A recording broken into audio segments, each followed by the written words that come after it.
I was actually checking and saying, well, I lost her. Nice to see you, I Steffi. made it. And Yeah. I think Banjo's coming to say hello. Oh, look Ah, at his okay. nose. Hi. My two are here. You can see them there. Yeah. Oh, lovely. Having their siesta with a view.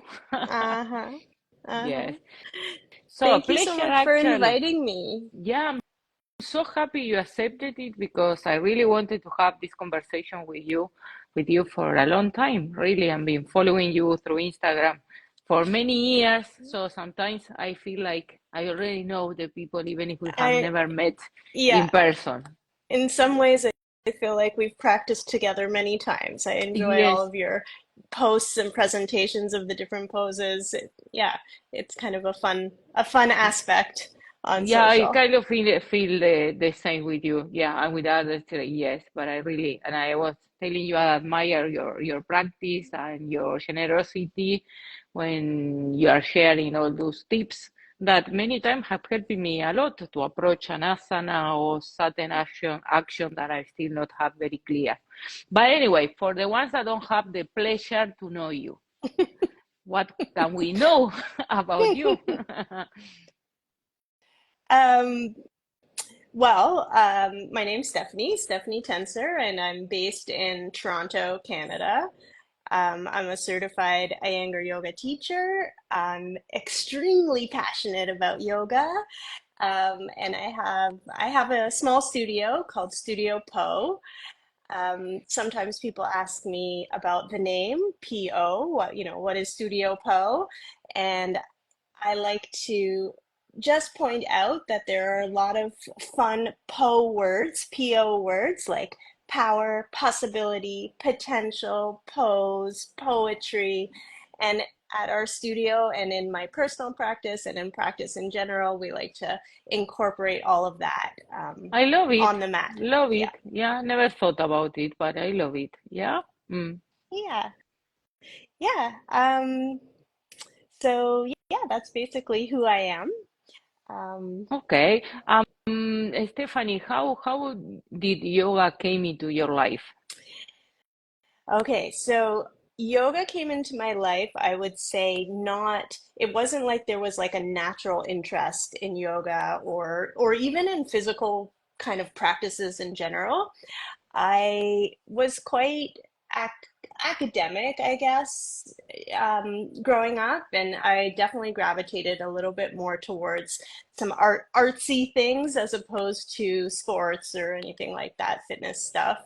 But at a pretty young age, in my teens, I had quite a lot of back pain, which was really unusual for a young person. And as I got older, in my 20s or whatnot, it got debilitating, like to the point of pretty much putting my life on hold. And Oh, so when that would happen, I would try rehab, like different kinds of rehabilitation to get better. hmm. And it would help, and then I would fall apart again, and try different things. And so we looked at surgery as an option, but nobody wants to operate on a young person. And I mean, I was otherwise healthy, so everyone thought that I could get better. But years and years of very, very intense pain. And I don't know, for those of, for you or for whoever is watching, if you know about back problems, they usually come in combination, right? You usually don't just have Hmm. one issue, there's many issues together. So I had all sorts of things going on. And eventually I had surgery. And after the surgery, my surgeon said, like, you have to do something. You have to do physio or yoga or Pilates or something as part of your rehab. And just before I decided to have the surgery, I had tried Iyengar Yoga. Okay. And it was completely a fluke. Like my husband, well, at the time my boyfriend's aunt, was practicing with a teacher here in the city, and she knew that I'm always trying something, like something to help me with my body, with my back. And she said, my teacher, she seems to know a lot about the body. Maybe it's something you want to try. So I Hmm. tried it, and I, like, literally from the minute I tried it. The first minute it clicked. It was something special. It was not like anything else I had done. And at the time, I really appreciated that I could be around other people who were healthy and, doing yoga for whatever reasons they were doing yoga, but I could participate with them and modify my poses as needed. Yeah. I felt super safe. I felt like the teacher had an eye on me and could help me if I needed help. And I loved the fact that there could be 20 people in the room and like maybe not 20, but like 10 different ways of doing Utthita Trikonasana. I mean, Yes. it was Yes. that kind of thing. And I found it just thrilling, thrilling. And yeah, and so I did end up having the surgery and I continued on with my yoga practice. And funny enough, it didn't, it didn't make me feel better right away. I had it was a really serious issue that lasted for a long time, and Hmm. but what I did get from my yoga practice that I didn't get from any of the other therapies that I tried, and that was quite like instant, was antidepressant benefits. Like it just lifted my spirits right away.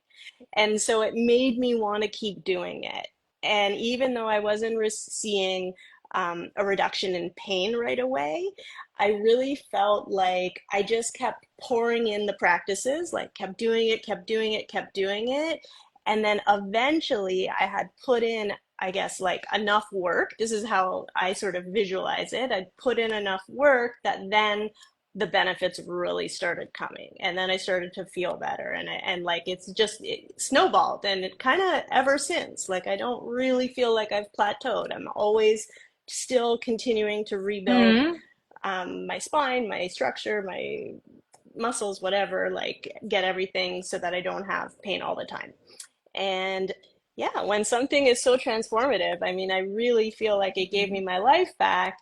It it it well, A, keeps you motivated to practice, and B, I feel forever indebted and grateful to the Yeah. practice, to my teachers, to um yeah, yeah. I'm actually in shock, okay, that you have a spine surgery and seeing your practice. So that Mm, talks a lot about the wonders of yoga and also your own practice, no?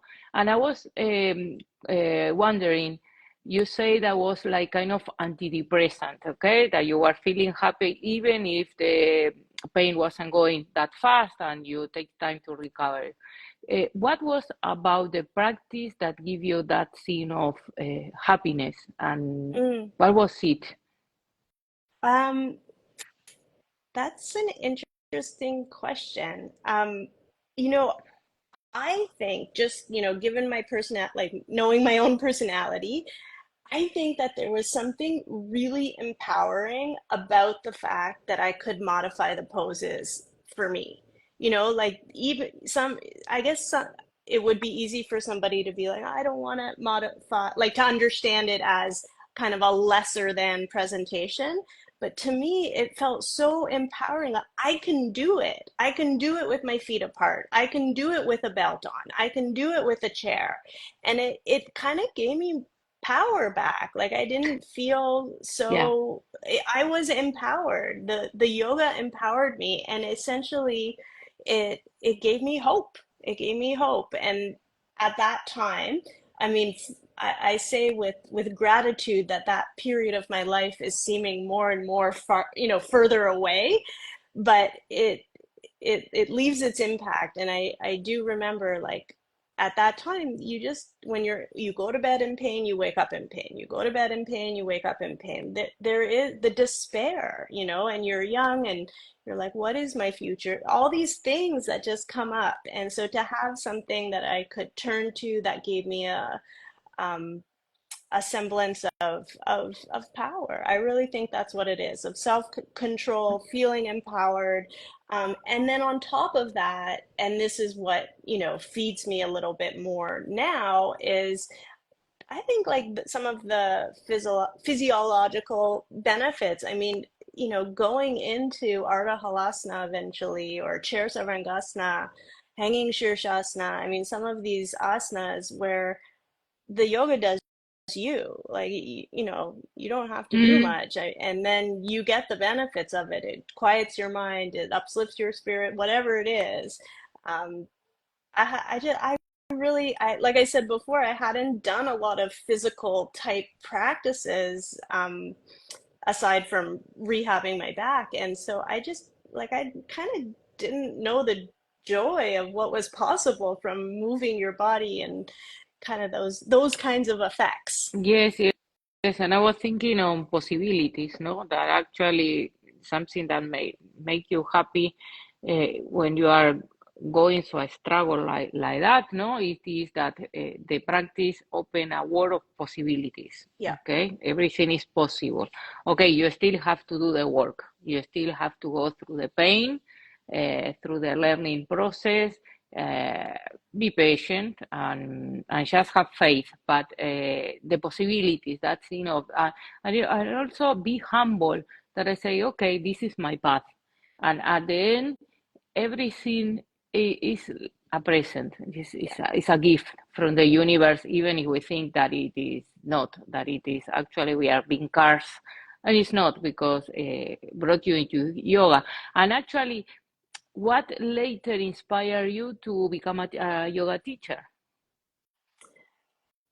Um, so in my previous life, pre-yoga, I guess, Mm-hmm. I had gone to graduate school for city planning and urban design. So that, and I was really passionate about that. So I was really interested in like the walkability of cities and public space design. And I mean, I didn't have any skills in terms of architecture, but I appreciated architecture. And so I went to school for that. And when my graduate studies, I moved to California for school, and I went hardcore. It's kind of my nature, I guess. Once I find something I love, I like to go deep, and I really got, went into it. I was at a great school where I got to study with some of professors who I really admired. And long story short is I fell apart. I mean, my body fell apart because, I had these back issues, and I'm over a drafting table. We're doing design stuff, computer work, all sorts of things. And by the time I came back from graduate school, I literally, like, I had to just put my life on hold and get better, like, get my back better, put myself back together. And so that's when yoga and all that, everything started to come into the picture. And I tried to, like, once I started making progress and getting better, I did some consulting. And every time I would go back to work, I would fall apart again. Like, it was like I really wanted to work, and then yoga would be on the side. But the hours and the type of work, sitting was one of the most difficult Mm, postures. It was just like I couldn't deny it. After X amount of times of like trying and then finding myself in trouble again, I really couldn't deny it. And I just said to myself, like, why am I fighting this? Like, yoga gives me so much joy. It makes me feel good. Why don't I just go with that? mm, Like, why don't I just give it all I've got? I'm clearly passionate about it. And so so I made that was sort of a shift in my mind. And that's when I decided to pursue teacher training. training, development Mm. as a teacher. Um, and yeah, it, it now I can't imagine any other way. I mean, now it feels right, it feels good. And, to what you said before, like, I wouldn't wish my trajectory on anybody else, but I know that it has made me the teacher that I am today. And it really informs how I relate to other people Mm. and how I communicate my experience of the asanas and share it with others. And yeah, so it all kind of makes sense now in hindsight. And you have been teaching for how many years already? I got my first certification at the like 2011, Oh, twenty okay. twelve, I think early 2012. And Um, I'm asking you this, okay, for many years, yeah, more than 11, 12, 14 years, more or less, no? Okay, my mathematics at this time, after lunch, like this. But anyway, don't ask it me doesn't either. matter, no. That is, no, it is, what, what will the teacher of today will tell the teacher that started in 2011 or a bit later, or a bit Mm, earlier? hmm. Like After what I would tell going myself, through, like myself as a yes, younger after teacher. going all, yes, after going all that path that you have been going and still going, what will you tell that started so Mm, many years ago with hmm. expectations or not, with fears, with wishes, with whatever? Has something Yeah, changed in that Stephanie of 2011, let's call it? absolutely. Oh yeah. Yes, Yeah, many things changed, definitely. but Lots of changes for sure. mm, Uh I see a but. lot of um so like I I've been feeling Mm. lately that there's been a real shift in my own personal practice. I mean, I definitely started out practicing for physical benefit, right? Because I was practicing as if my life depended on it. I Mm, was practicing to get out of pain. And so that type of kind of really narrow focus with practice taught me a lot. I mean, it taught me a lot about my body. It taught me a lot about the asanas. And it also gave me a good foundation in terms of learning how to use the props and do that, modify and adjust according to specifics of mm, myself. Um, and, I think as a junior teacher, the the challenge is teaching from your experience, right? Like you don't want to just memorize 3 points and tell someone generically, but you want to translate your own experience and share it in some way that's meaningful to the people who you're teaching. Um, but I think it took me I, I was gonna say took me a long time, but actually I think it's taken me the exact right amount of time. Like these things do take time. It's not something that can happen quickly to sort of understand the mechanics and the rules in quotations of asana, or at least of the Iyengar method, the way that we approach our asanas specifically, to then like know how to break the rules in a yeah, sense. yeah, Like, yeah. that I started practicing for physical benefit, and so those kinds of rules, sequencing rules and alignment rules, like all that stuff was really really important and served me really really well. Like I said, it taught me a lot and I really benefited from it. But now I find what I'm really benefiting from, and I see as an evolution in my personal practice and as a consequence in my teaching, is just learning how to be creative and learning how to kind of flourish and, challenge certain things, compare certain things, not be so rigid. Mm, Um, and although I do need to teach from my own experience, I at this point I've seen so much more variety of bodies. I've been mm, with so many mm. that I can, even if it's not always in my lived experience, I can still teach and share. You know, uh, I like to. I'm only 5 feet tall, right? So when I teach somebody who's very tall with very long legs, they have a different kind of body, a different kind Yes. of torso, different proportions, and so it's interesting to evolve and learn. Like I kind of feel like I can put myself in their bodies now and have that experience and be able to learn from that. So you Uh, will tell that enjoy the process. You are going to learn a lot. Sorry? To that, I mean, remember the question was what the teacher of today will tell the teacher of yesterday, the one that started. So based on all that, what will you tell her? You're just getting started. Like, Okay. yeah, like there's just the Have learning fun. never stops. Yeah, the learning Yes, never stops. I think, yeah, I rambled a little bit there, but I think that's the gist of it, right? The learning really never stops. never. No, no, no. It is amazing. Um, has has what has changed in your personal practice with the objectives that one is having? Okay, I'm talking from my side. Okay, you see, you can relate or not, but what have changed from when someone start on this path of training, teacher training, becoming a teacher? Uh, there is this personal practice with certain objectives, and now a mature teacher with some years that could be undergoing training or not, that is different. But what has changed in your personal practice? I don't know if I'm Yeah, clear I what get I'm saying. it. Oh, yeah. Yeah, absolutely.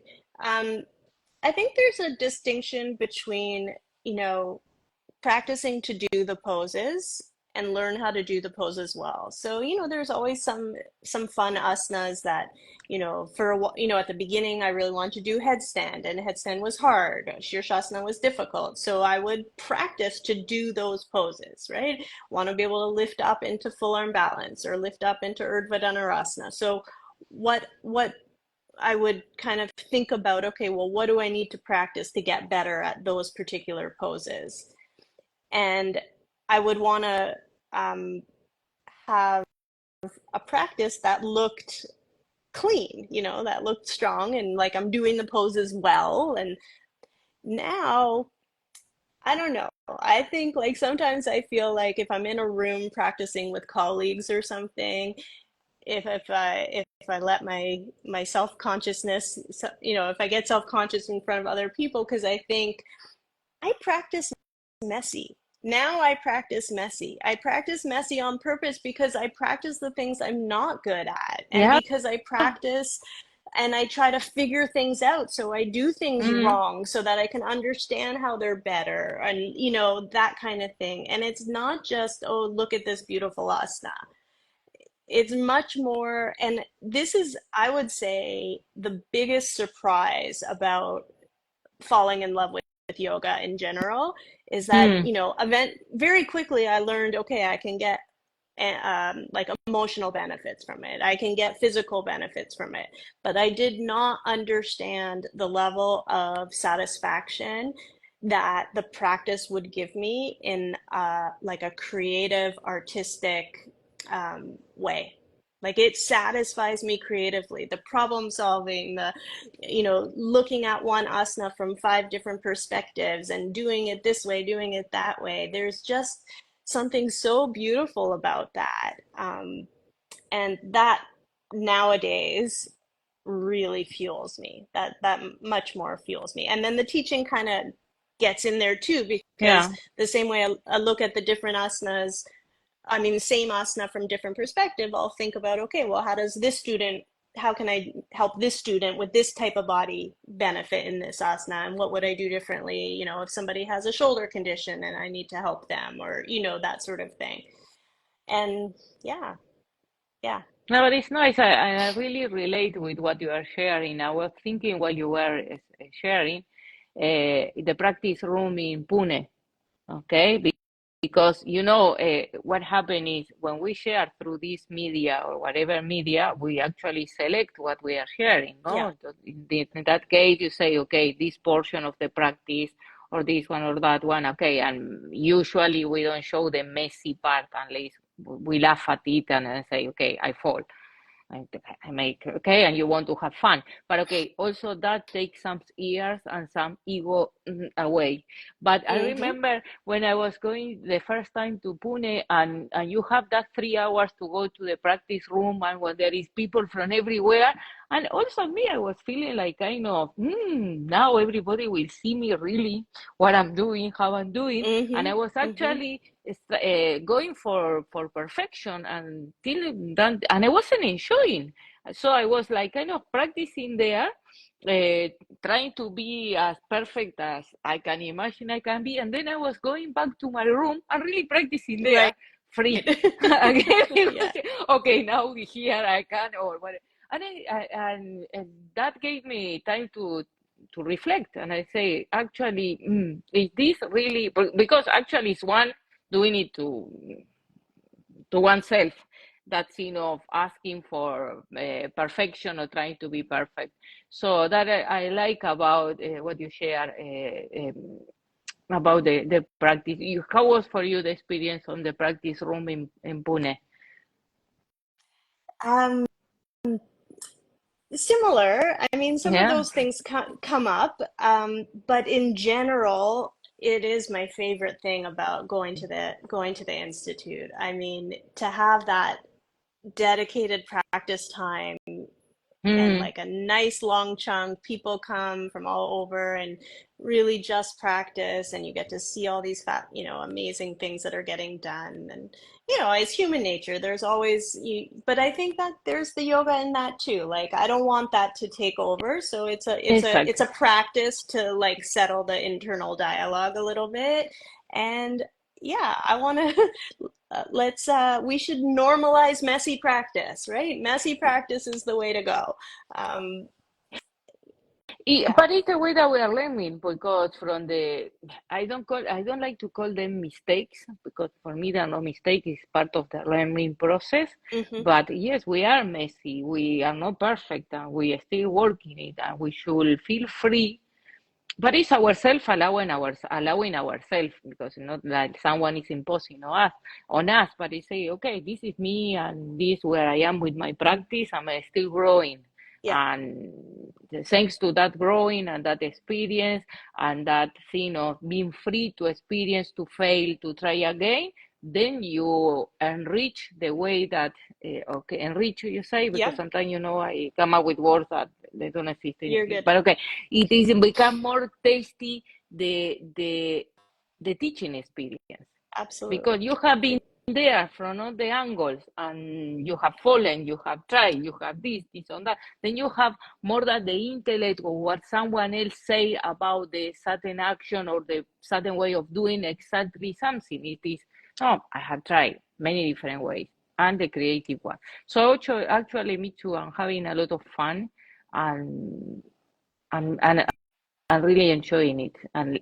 getting. I fall in love with yoga again, and that is I amazing. can Uh, say that it's quite noticeable you're having fun with your practice. I think that comes across when you do share what you share on your account and stuff. So I love yeah, mm, that. I really I love practicing. I love it. And the creativity, the artist, and see the many things that can come into a practice. It's actually nice.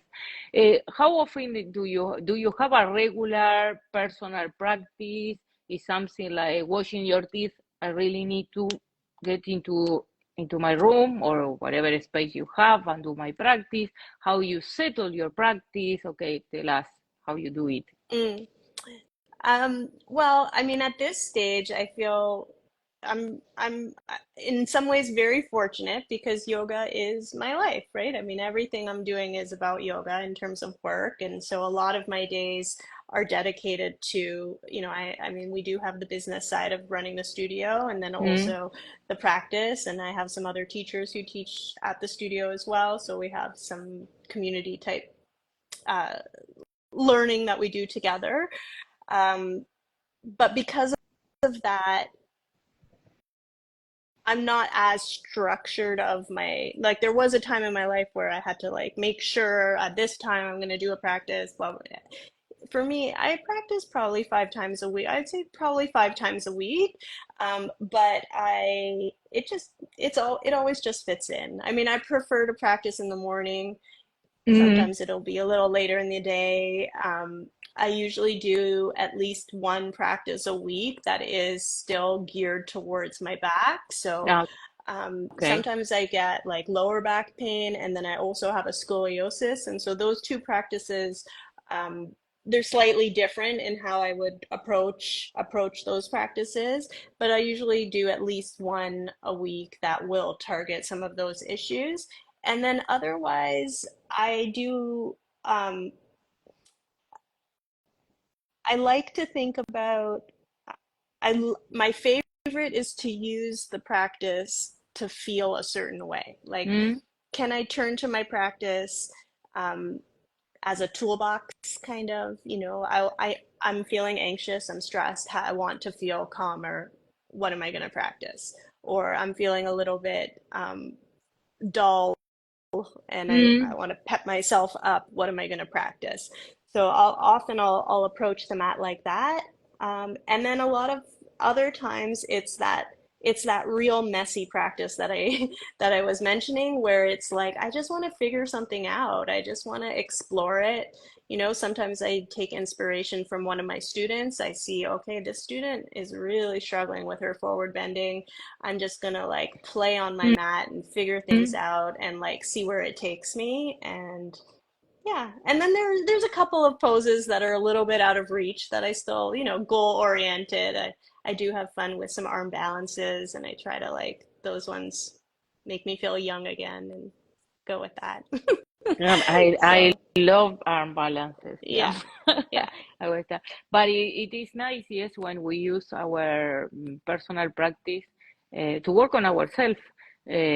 Sometimes could be an asana, sometimes can be like the other day I was feeling really down, sad. I don't know, emotions that happen, and I say, okay, I'm going to practice now to see how it is to practice feeling down and don't want to do anything. Okay, Mm-hmm. because sometimes people come to your practice in that way. Yeah. Okay, what works on them is like exploring in yourself all the feelings or the pain. But what I was thinking it is okay, having gone through and still living with a back issue, okay, and where yoga has helped you to have a quality life, learn a lot.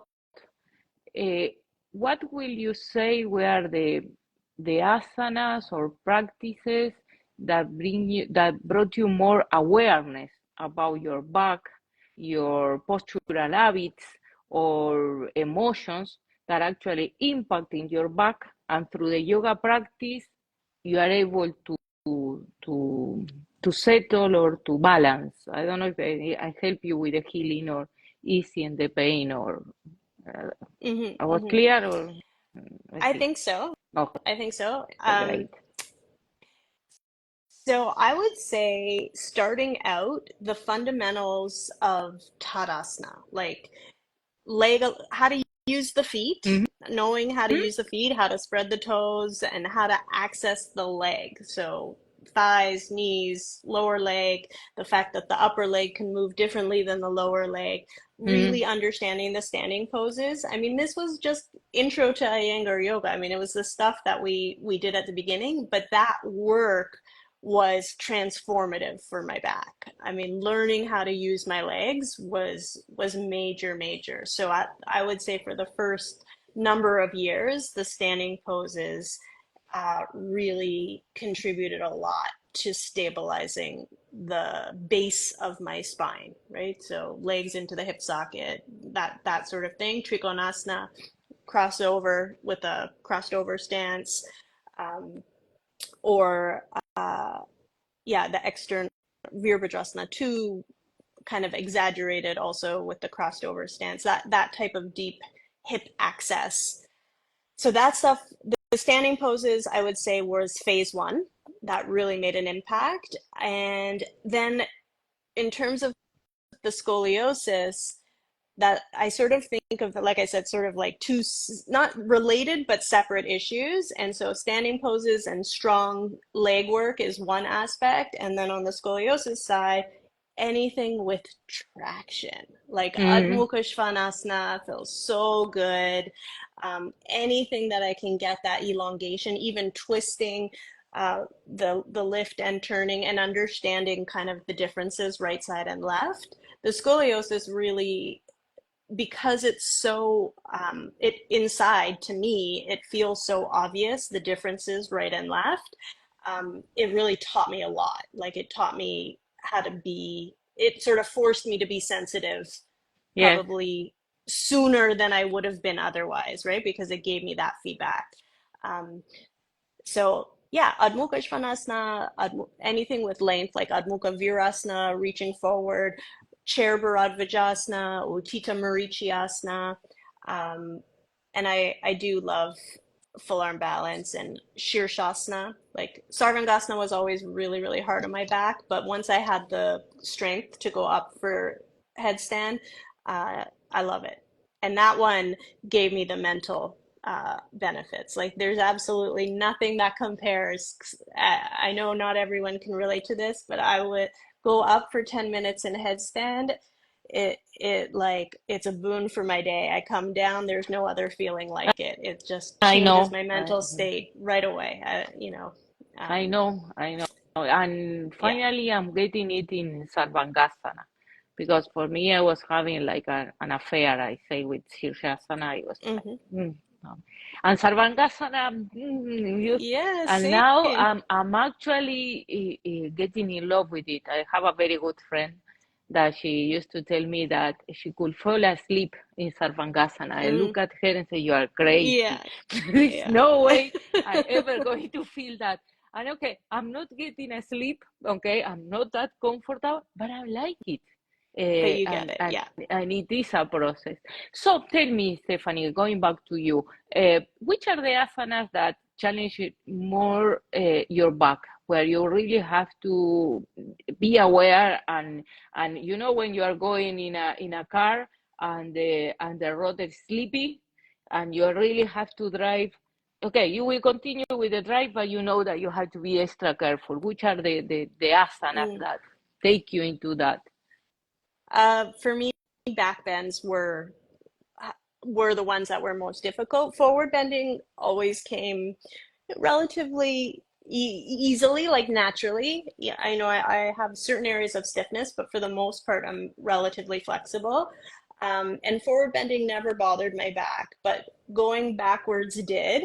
The prone back bends like Salabhasana, Mm. Bhujangasana, Urdhva Mukha Svanasana, those ones were the worst. Yeah, really But bad. And I do remember at the beginning, like being in a class, so it'd be in a general class and it being backbend week. And, you go through the backbends and like there's always like this kind of like you can feel the excitement in the class afterwards. Like there's certain energy after a backbending class. And I remember thinking, like, am I ever gonna feel like these guys? Like, like it just like I'm never happy at the end of a backbend class. I didn't feel good.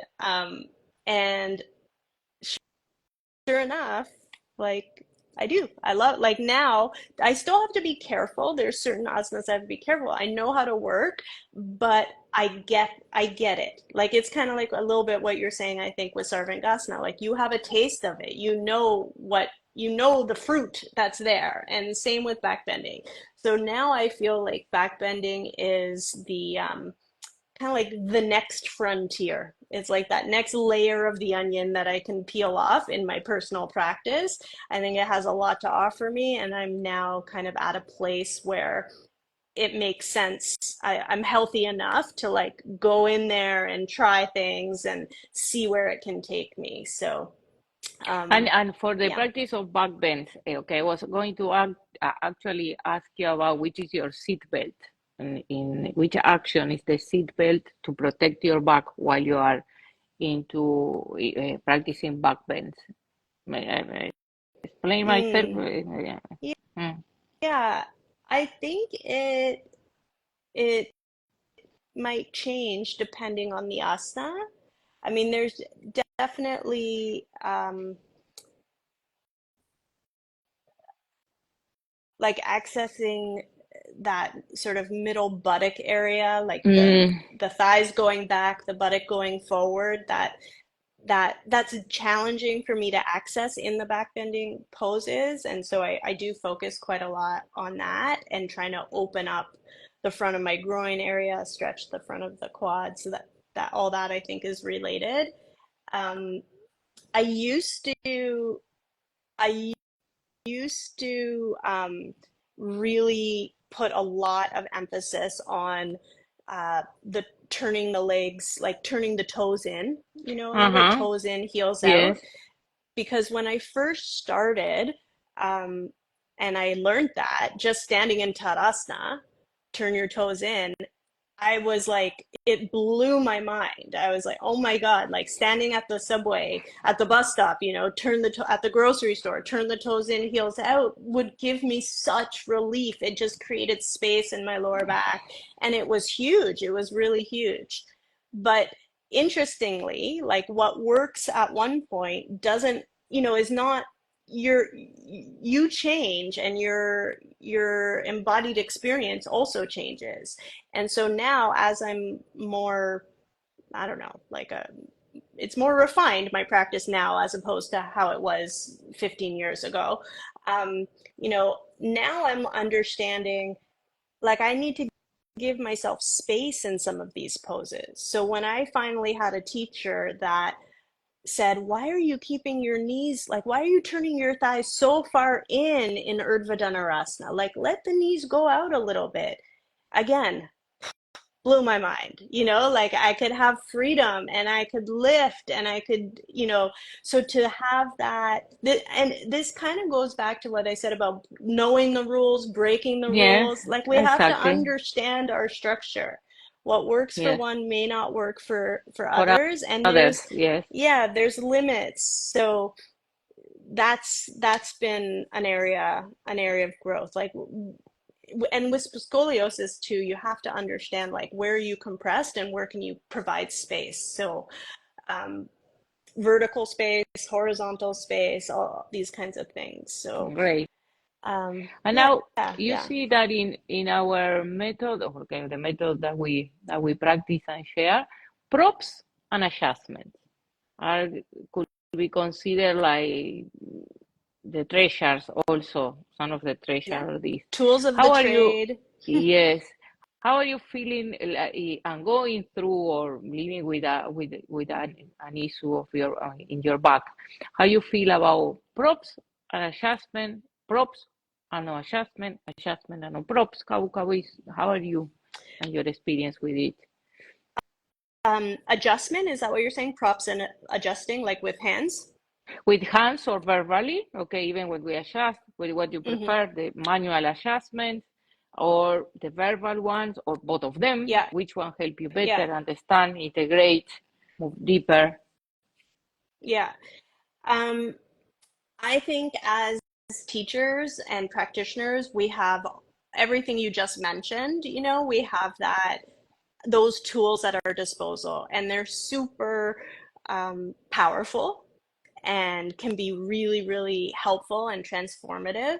But just like any tool, can be used inappropriately. Mm, And I feel like I've had positive and negative experiences with all of them, right? okay. So with props, Mm, I love props. I love the creativity of props, but I don't like when the props are used like as a gimmick. Sometimes you can get too, or not you, but like even myself, like the way that I try to think about props is, why am I using it and what is it teaching me? Because mm, it is always a tool. It's not just some yes. funky presentation. That can be fine. It can be fun. Try something new. But at the end of the day, I always like to compare, okay, well, this is the classical asana. This is what I've just changed it to. Why? What did I learn? How is it providing me with a new perspective?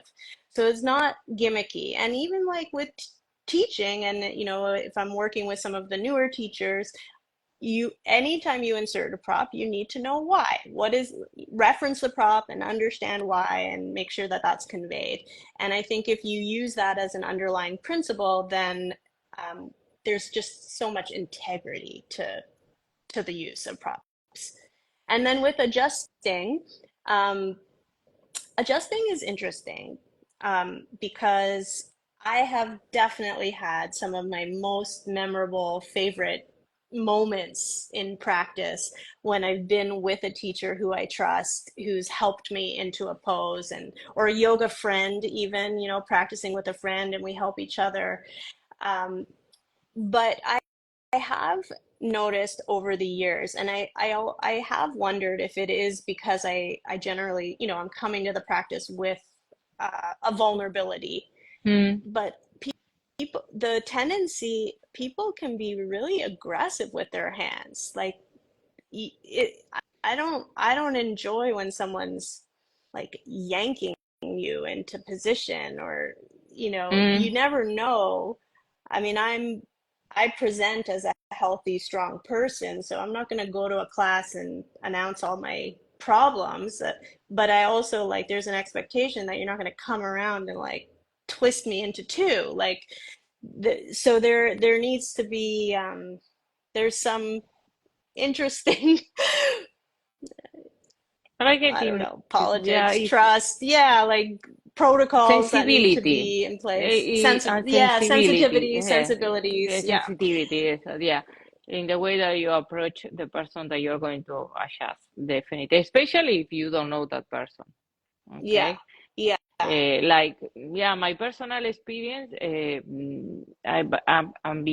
have been hurt, you say, no? Yes, or injured, uh, with adjustment by another teacher that didn't know me, okay? And yeah, Mm, so it is also a very good learning process for me as a teacher, because then I really know what never to do.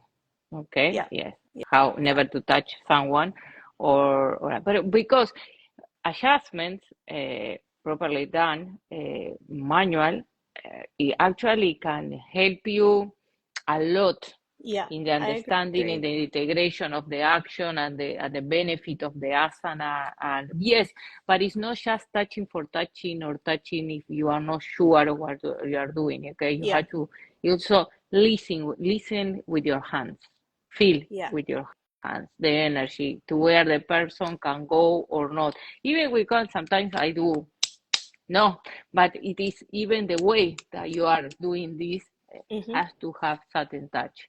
And And such a it's such an art. Like, yes, and that's yes. something that I see when I go to Pune at the institute. I mean, the level of dexterity in the the teachers there, like their fingers, their toes, and the way that they're Mm, helping, the way they use their whole bodies to help one another in the practice hall. I mean, it's incredible, and it really is an art to be able to both know how to use your limbs, but then be in sync enough with the other person to know how exactly. hard, how not hard, when it's appropriate to read their energy, so there's a lot there. And I think that also speaks to how complex and special the yoga student yoga teacher relationship is, Yes, it's true. because it's really built on trust, and that trust has to be nurtured and developed, and kind of some of these unspoken things come up in that process of developing that trust. It's true. Um, And yeah. how does has impact, in this new way of teaching that is online? Which, Mm, okay, because, okay, one thing is having the students close to you where you can make some adjustments manual or use the prop. But then now when we are online, what have changed for you, or what have has been a gift? You say, I don't know how to formulate the question, but okay, things change when we move online. yeah. And Yeah. actually now our student is the other way, or we are the student in this side of the room, no? And how what have changed for you? I think that shifting my teaching online when the pandemic hit, um, was ultimately a good thing. I mean, I think it contributed to my development as a teacher. I think it forced me to be even more clear with my teaching, um, And it also forced a little bit of creativity, because the reality of teaching online is it's not the same as teaching in person. And so if you're going to treat it exactly the same, I don't think you're going to be as effective. Um, Mm-hmm. and so I have to kind of develop a bit of a style, like a change in style. Okay, when I teach live stream, this is how I teach. Um, and I found it to be a little bit of a almost like a hybrid between self-practice and a full class. You know, there it could be, of course, I give instructions and I look and tell people what to do and that sort of thing. But there's just a little bit more room for openness and freedom. Like, try this, now compare, do, you know, that sort of thing. Whereas I might approach that differently in person. Um, that said, I'm not teaching live stream anymore. I decided more people are interested in person in my community, so I'm mainly doing in person, and then I do offer on demand, like recorded classes. So I Okay. do for Mm. YouTube. I have a YouTube channel I put up there, and then I have the full classes that I offer to my international students or whatever.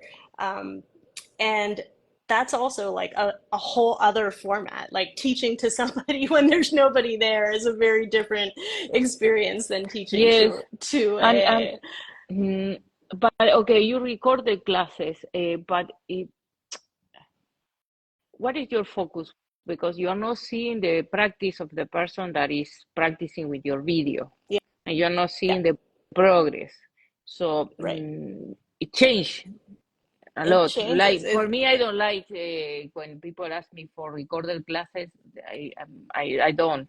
Okay, I prefer Yeah, to see, even if yeah, it is online, because say, okay, I know I'm communicating, or if it will tell me if I need to change something in my approach of teaching because it's not reaching and all that. How is it for you? Do you have any feedback and knowing, okay, this is the way I'm going? yeah.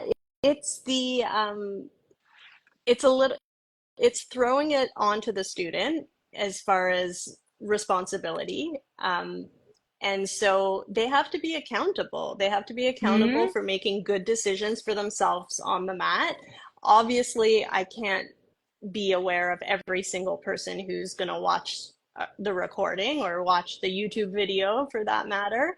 Um, I try to present information that's relatively accessible, and if it's more advanced, I try to make mention of that.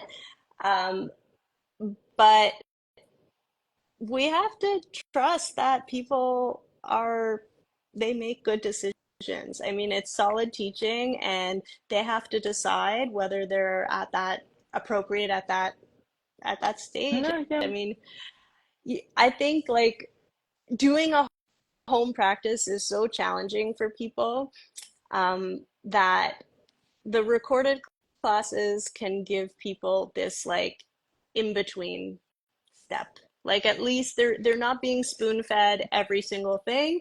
They still have to show up without, you know, the teacher giving them a pat on the back for showing up. Like they just do the recording. And my hope is that they just use it as a starting off point. You know, they do like half a class and then they get interested in something and do something else, like take the pose in a different direction. I think the people who do the recordings tend to be my more experienced students. So the you know when I get Yeah, yeah. questions, if people send in, I was it's just usually in that curious. Yeah. direction. Hmm. Yeah, I was just curious about it because, okay, me, I'm not someone that get inclined also to take recorded classes. In that case, yes, I was curious. Okay, you answer. Yeah, it's okay because actually, the responsibility, if for the one that practice, even when they come to your class or they're taking an online class, the decision, the responsibility lies with the student also, no, because it is Yeah, his or absolutely. her body, and they decide what to do, what not to do, and they have to have um, develop an awareness with their body, because even if the teacher has the best intentions, we are not feeling what they're feeling, okay, and they have to learn to say no when they're feeling Yeah. it is no, or say yes, fine, I can try, or this is my limit today. And that is important, okay, that you Yeah. that they empower themselves and know that they at the end they're still responsible because it's their body, their practice. So Yeah. in that case, yeah, I agree with you, and thanks for sharing. Which is your favorite yoga or philosophy book? Mm. Ah, I'm changing from what? Yeah. Um, well, I can actually, I have a book here. I Let's have, see. I have, I literally just started it, but I'm excited about it, so I may as well show this one. Hmm. Um, happens to, can you see it? Yeah, I can't read Yeah. what it say, but It okay, I says see the it's open. called Yoga and Alignment from the Okay, Upanishads to BKS Iyengar. And it's by um, a teacher named Geeta Bashgard. I'm probably pronouncing her name wrong, but okay. and Gillian McCann. And so, yeah, this is, I mean, it's a pretty new book, I believe, like published recent pretty recently. And I've been sort of craving um, a little bit more access to the philosophy, but in a modern way. So, I mean, Yeah, I've worked with BKS Iyengar's books, and the nuggets, the gems. There's so much in there, but I have also been just kind of starting to veer a little bit outside of the main text in Iyengar Yoga, just to see what else, how else I can make sense of all these, existential concepts. me too, me too. Yeah, yeah, Yeah, yeah. It is like I think history is good. All teachers are good, but there is evolution. yeah, and modern day And context for yes, sure. in modern day context and different needs, okay, and not always work. It's nice to know them, but also to get upgraded, Yeah, okay. And yes, I also like to read new books, new philosophy, new thinkers, and even to oneself, no? Yes, yes, yes, definitely, yeah. Just curious about it. Anything that you would like to share, Stephanie? Because we have a wonderful hour. Okay, and time has fly. I yeah. really enjoy talking to you. But anything else that you would like to share about your yoga, your experience, yoga in Canada, or I don't know, whatever you feel. Um, I I don't really have anything else to say, but it was really fun to chat with you. Nice to connect and finally have a conversation, and I feel like we've been friends forever. It's been great. Yeah, I'm actually thinking that I'm excited in these tertulias because you see, it is one thing is knowing the person, knowing, no? Through whatever they're sharing and all that, and actually having a chat and no, man, this is my cat, Yeah. but, or having a chat and getting to know the life, the person behind the post because I never knew about your back injury, and I say, wow. Uh, because seeing your practice, your strength and all that, I really believe in the healing process of yoga because I'm lucky. I never have a big injury or some nothing like that, no. But I say, wow, yeah, my respect for yoga, my respect to you and your practice, and and please keep sharing because I love your material. Thank Uh, you. Thank you yeah, I so was telling you, much. your instructions are clear, even for someone that is not taking your classes. This 1 minute, 40 minute video that you share, the actions, everything is so clear that I say, wow, amazing. So anyone that is watching or will watch this later, I actually recommend them to go to your or to YouTube or to your Instagram because they can find wonderful material. Thank you so much. That the fact that you find it clear and relatable makes me very Yeah. happy. Yeah, yeah, I do. I'm very honest with that. Yeah. So was really, really a pleasure talking to you. Hope we will do this again soon. Okay, but it was really, really a pleasure. Thank Thank you you very so much. much. Take Yeah. care. Take care. Enjoy. Bye Bye bye. bye.